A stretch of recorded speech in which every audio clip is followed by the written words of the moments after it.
comptabilité financière. Depuis toujours, l'idée est la même. Connaître sa fortune dès qu'elle change. Mais les choses se sont compliquées au fil du temps. Et oui, déjà à la Renaissance, avec le développement des échanges commerciaux, puis ensuite avec la révolution industrielle, on est passé d'une comptabilité de négoce simple à une comptabilité industrielle beaucoup plus compliquée. Et aujourd'hui, avec le développement des entreprises et leur structuration juridique élaborée, on en est à la comptabilité financière. C'est une représentation de l'activité des entreprises et des autres organisations sous une forme chiffrée, classée, normalisée, pour faciliter leur contrôle et leur analyse. Et en plus, c'est obligatoire. C'est le code de commerce qui l'impose aux entreprises. Pour connaître leur activité et pour les contrôler aussi.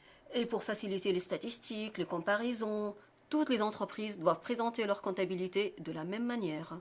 Ça permet également de repérer les entreprises en difficulté. Et le comptable là-dedans, à quoi il sert? Eh bien, chaque opération réalisée par l'entreprise est représentée par une écriture comptable. C'est ça le travail du comptable. Chacune de ces opérations engendre deux flux, un flux entrant et un flux sortant. Par exemple, une entreprise achète des marchandises pour 1 000 euros.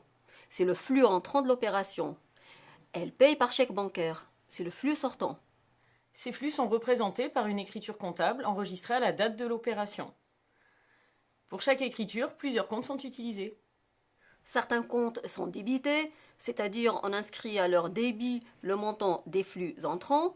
D'autres comptes sont crédités, on inscrit donc à leur crédit le montant des flux sortants. Dans l'exemple précédent, le compte achat de marchandises est débité et le compte banque est crédité. Il faut penser à préciser dans un libellé la référence de la pièce justificative.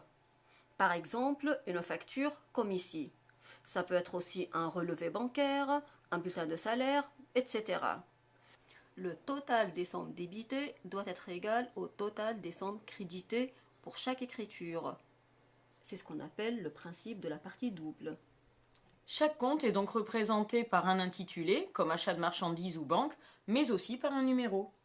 Mais d'où il sort ce numéro? C'est le plan comptable général qui indique le numéro de tous les comptes. Les comptes sont triés dans 7 classes. Notre achat de marchandises de tout à l'heure fait partie du compte de charge de la classe 6. Son numéro commence donc par 6. C'est le 607. La banque fait partie du compte financier de la classe 5. Son numéro commence donc par 5. C'est le 512. Ensuite, toutes les écritures sont enregistrées dans l'ordre chronologique dans un document appelé le livre-journal. Elles y sont empilées.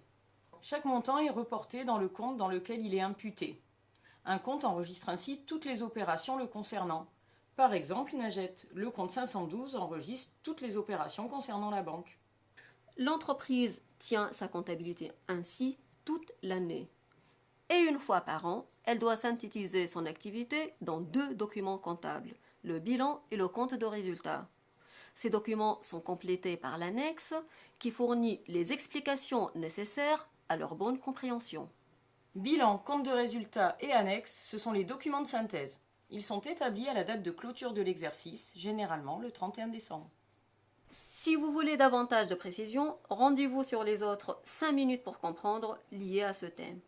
5 minutes pour comprendre le passage des écritures au document de synthèse, 5 minutes pour comprendre le bilan, 5 minutes pour comprendre le compte de résultat et 5 minutes pour comprendre les principes comptables.